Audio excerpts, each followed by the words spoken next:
Olá, seja bem-vindo a mais um episódio do Atitude Empreendedora. Eu sou a Ariane Abdala e hoje eu tô aqui com a Silvia Balieiro. Oi, Sil. Oi, Ari. Oi, pessoal. E com o nosso convidado Eduardo Lira. Oi, Edu, seja bem-vindo. Oi, Ariane. Obrigado pelo convite. Um prazer estar com vocês. Olá, Silvia.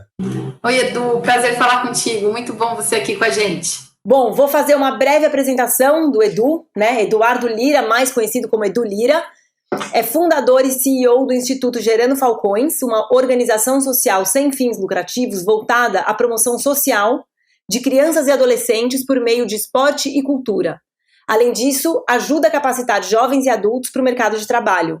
O Edu nasceu e cresceu em uma comunidade na cidade de Guarulhos e ele começou esse trabalho social com a rede de ONGs Jovens Falcões, fundada com o dinheiro da venda informal do primeiro livro dele, e hoje coordena iniciativas em mais de 400 favelas e tem o apoio de pessoas como Jorge Paulo Lemann, Marina Rui Barbosa, Flávio Augusto da Silva e empresas como Itaú, Microsoft, Oracle e Ambev.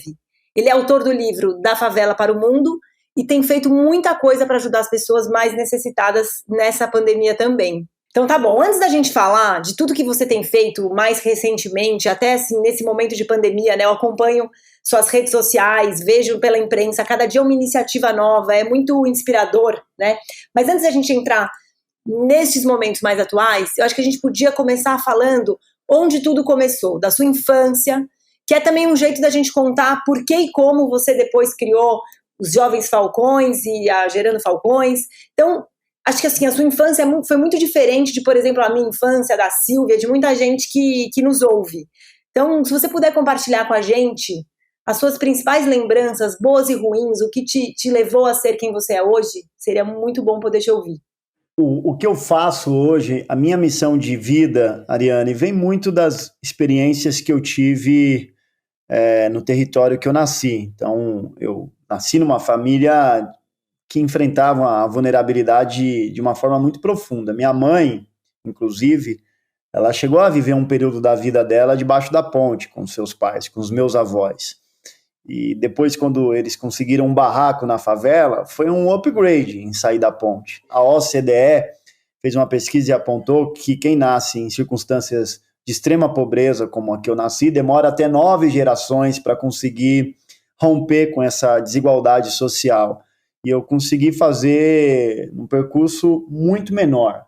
Agora, claro, a minha história é a exceção da exceção, muita exceção, é quase que um erro químico, né, que poderia ter dado aqui, no meu caso, um traficante, um bandido, um sequestrador, um chefe de uma facção criminosa, e deu num Edu Lira empreendedor social.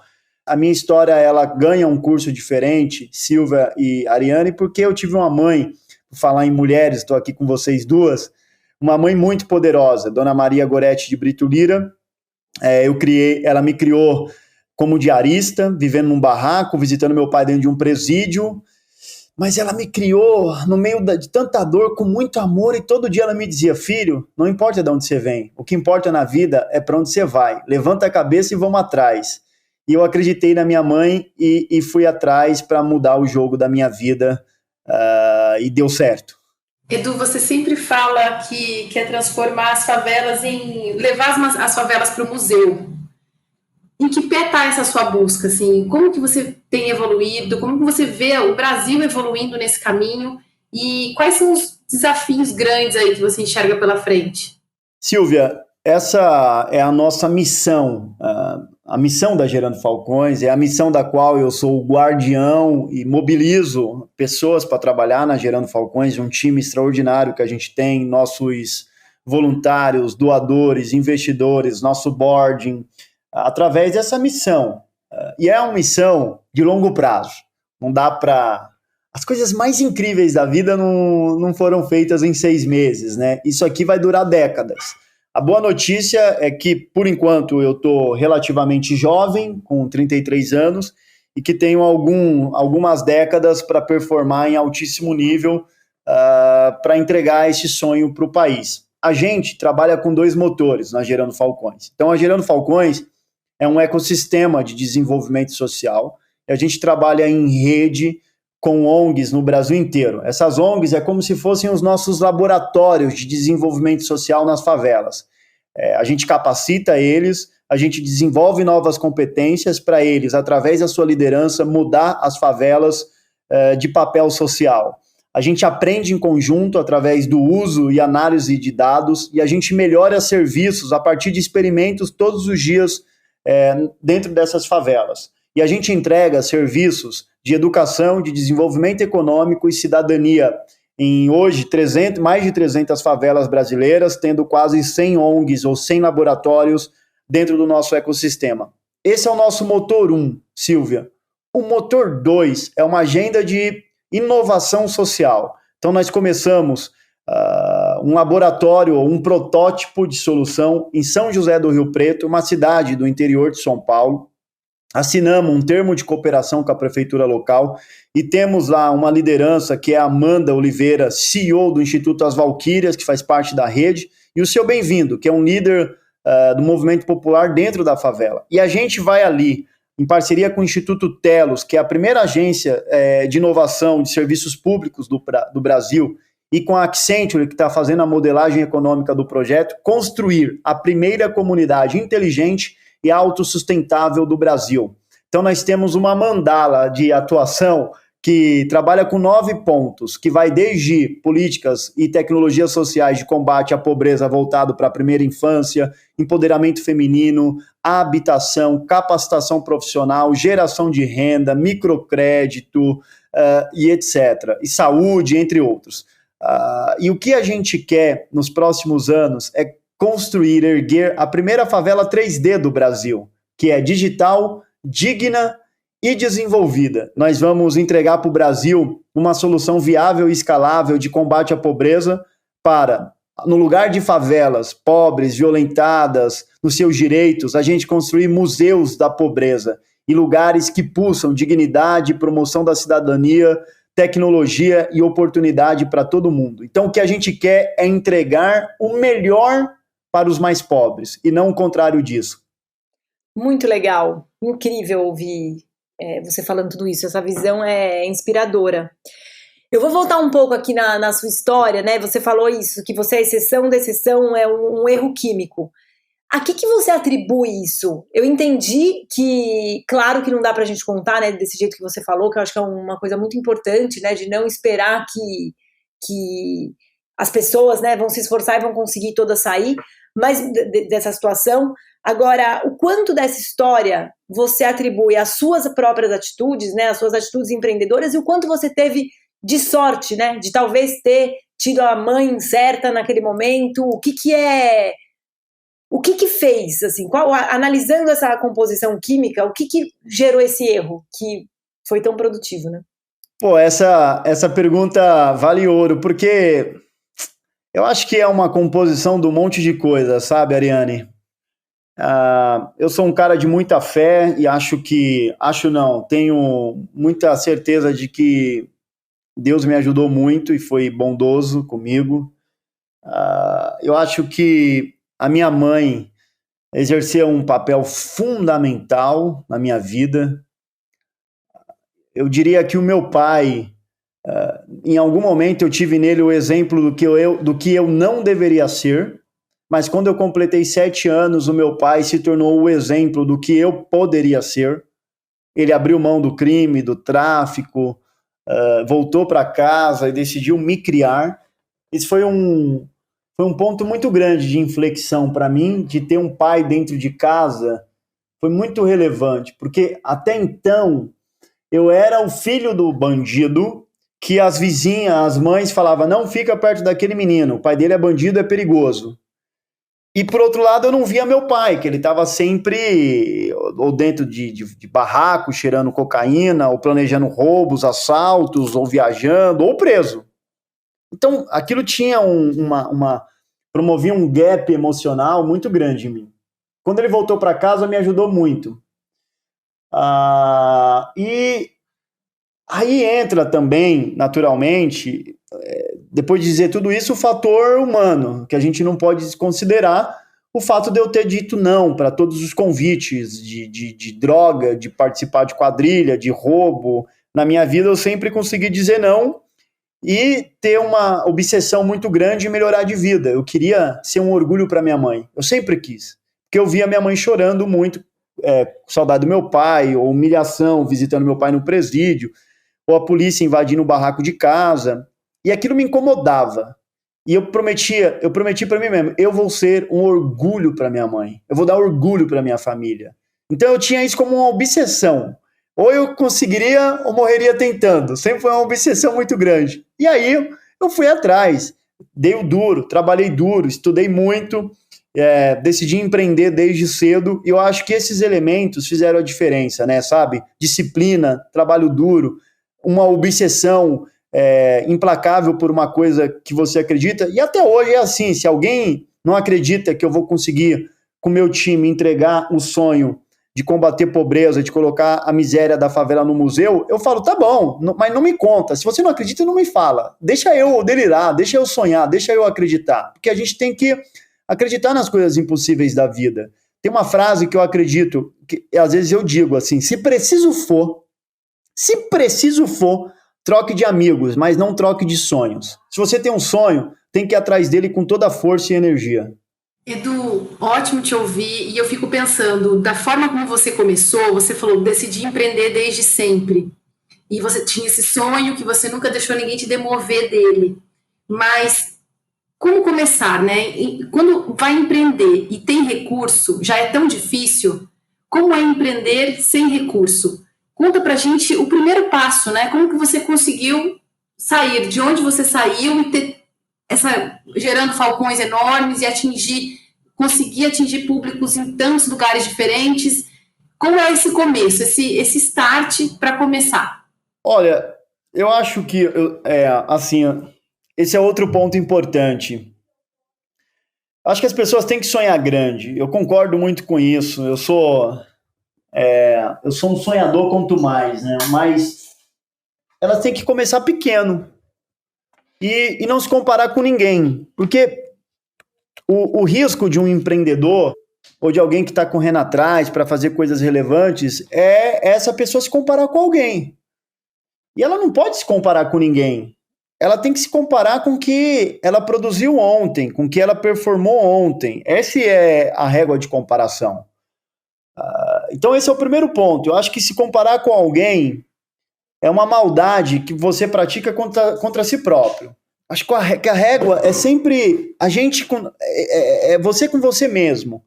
E não trazer ninguém mais para a mesa. E focar no que você pode ser melhor. Esse é o primeiro ponto. E o segundo, que à medida que você vai realizando coisas, tomando confiança, ficando mais inteligente, experimentando, testando e errando, esse empreendedor, essa empreendedora vai tomando mais confiança e automaticamente ela vai sonhando maior. Então, é que nem você corre, sei lá, 5 km.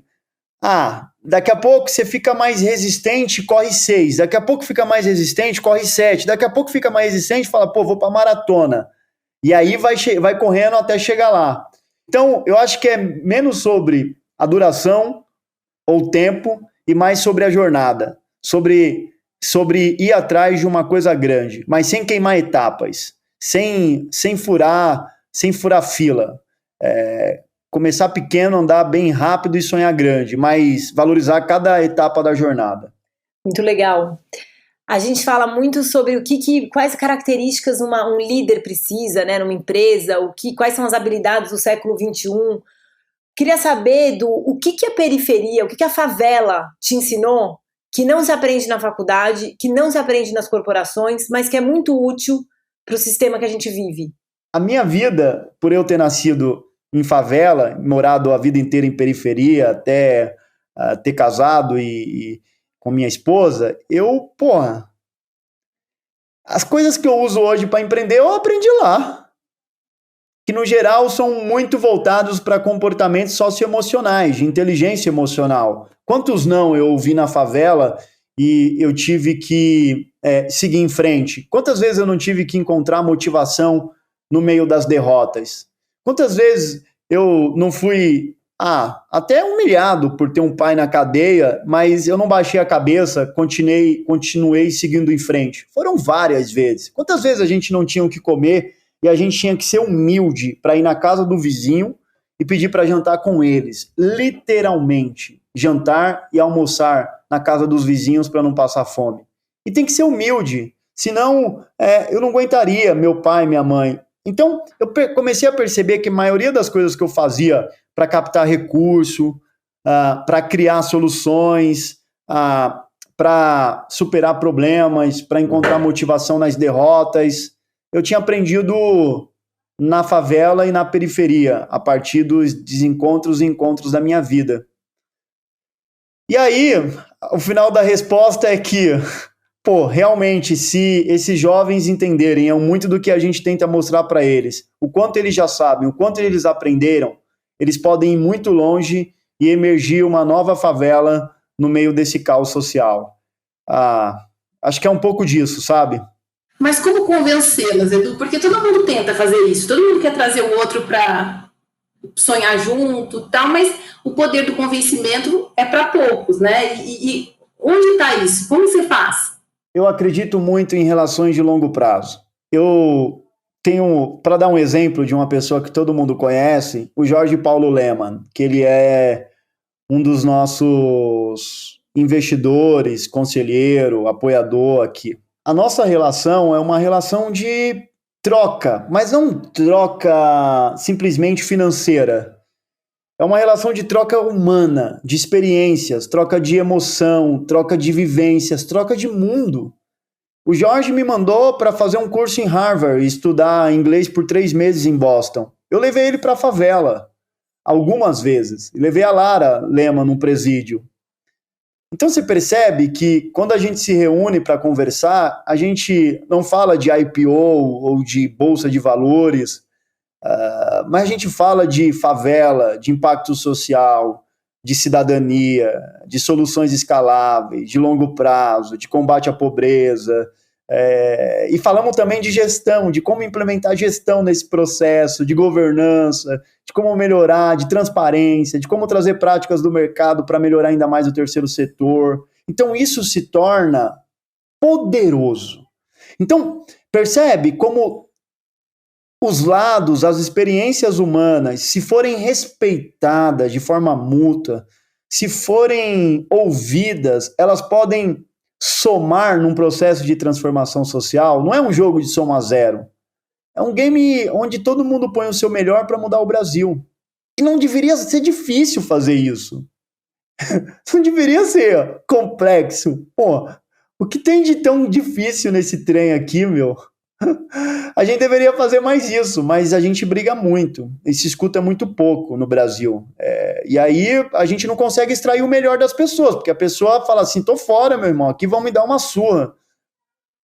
E aí desiste. E aí é onde a gente perde muito potencial humano. E a gente não pode perder esse potencial humano. Quais são seus alvos hoje, Edu?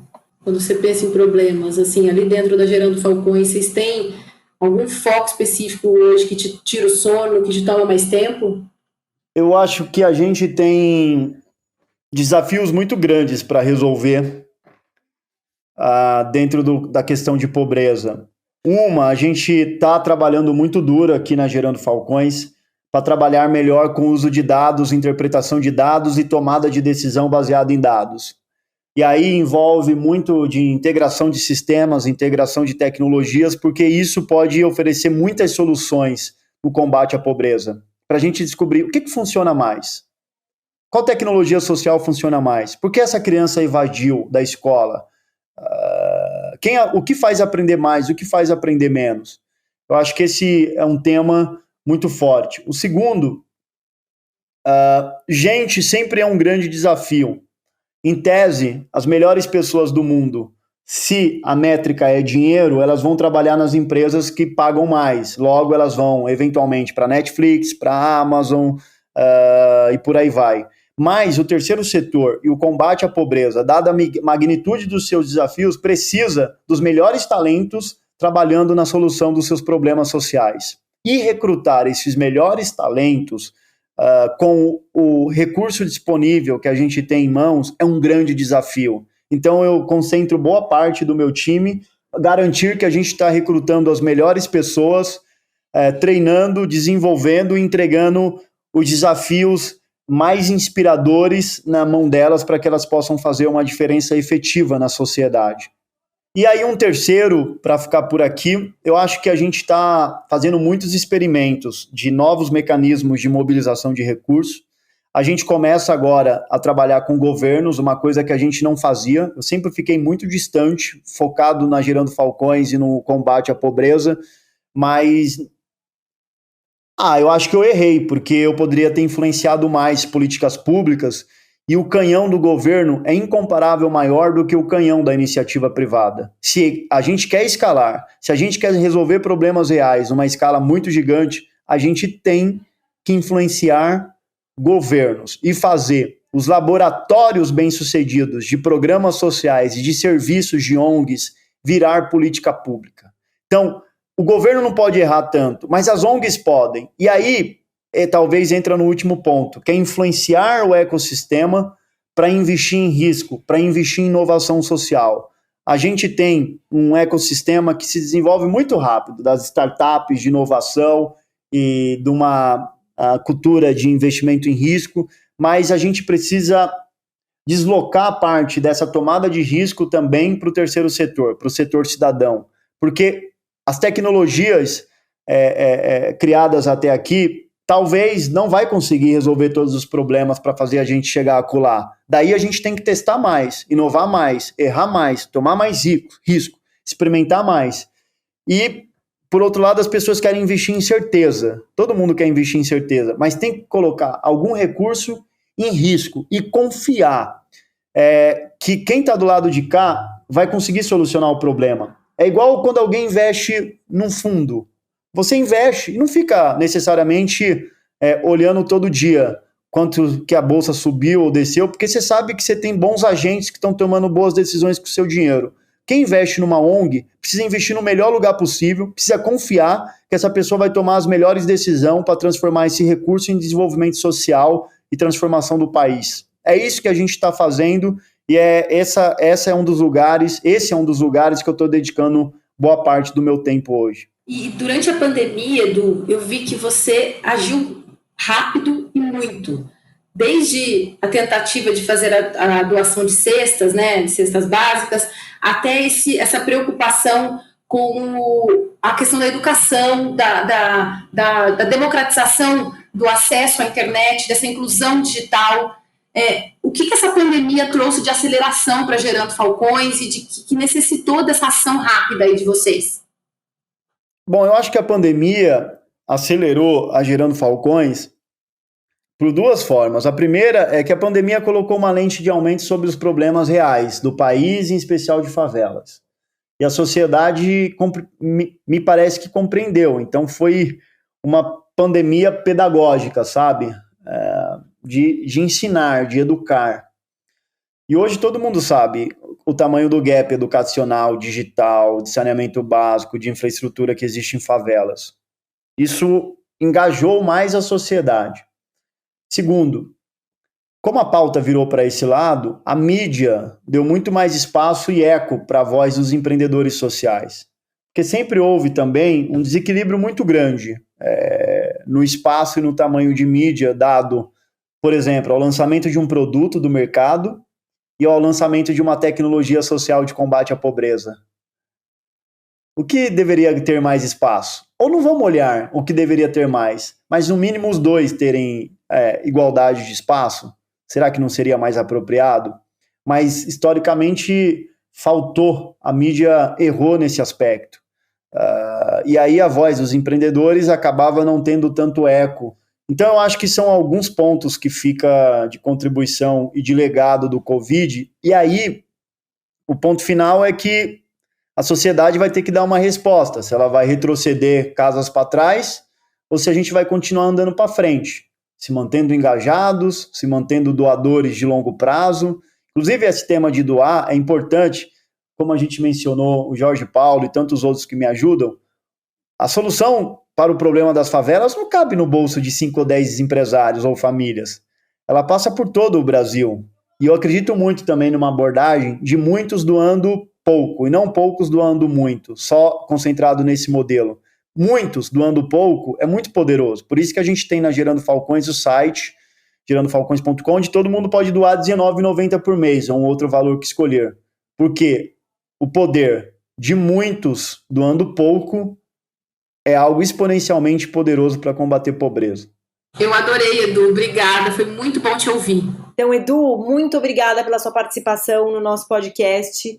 Foi muito legal mesmo. Ariane e Silvia, obrigado pelo convite. Deixar meu carinho para vocês. Meu muito obrigado, Ariane. E dizer que eu sou seu fã. Eu li seu livro sobre a história da Ambev.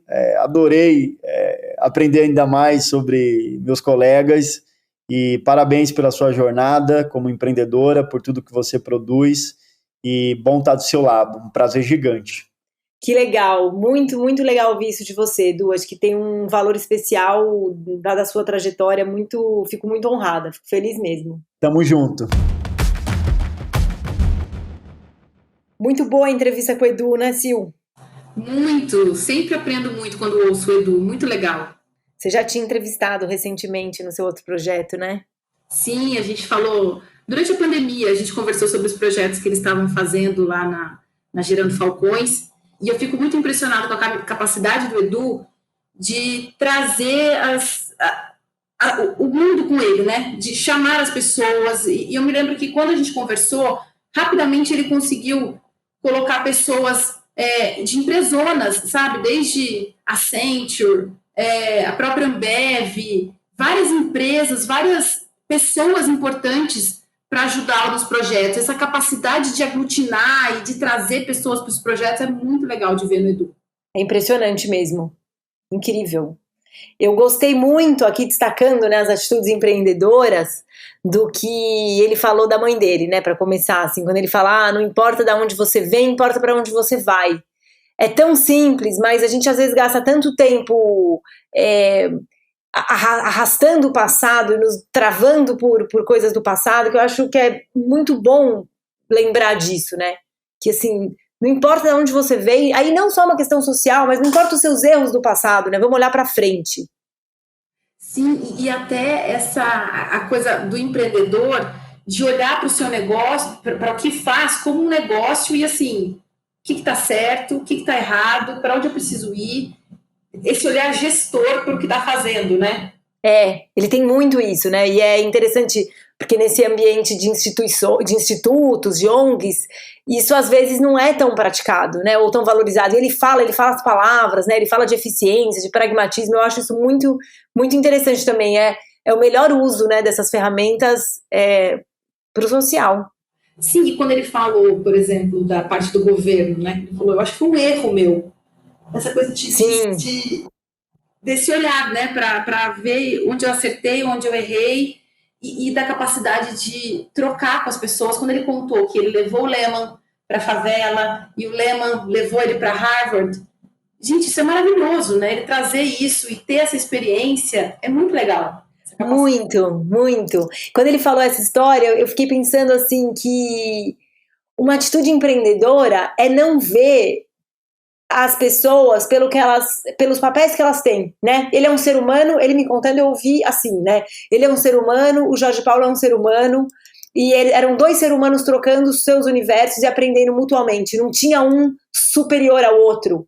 É muito legal ouvir desse jeito, né? Ele não se sente menos porque a gente está falando de um homem muito rico, ou mais, porque ele viveu experiências que o Lehman nunca vai saber o que são. Eu achei, assim, fantástico. E muito disso que ele contou tem a ver com o que o Lehman é também, né? A impressão que a gente tem que para o Lehman faz a mesma diferença, né? De olhar para a pessoa, de ver o que aquela pessoa está acrescentando de experiência para ele. Sim, eu tenho essa impressão também. Ficamos por aqui com esse episódio. Semana que vem tem mais. Fale com a gente nas redes sociais, Atitude Empreendedora ou podcast Atitude Empreendedora. E até semana que vem. Obrigada, Ari. Até, pessoal.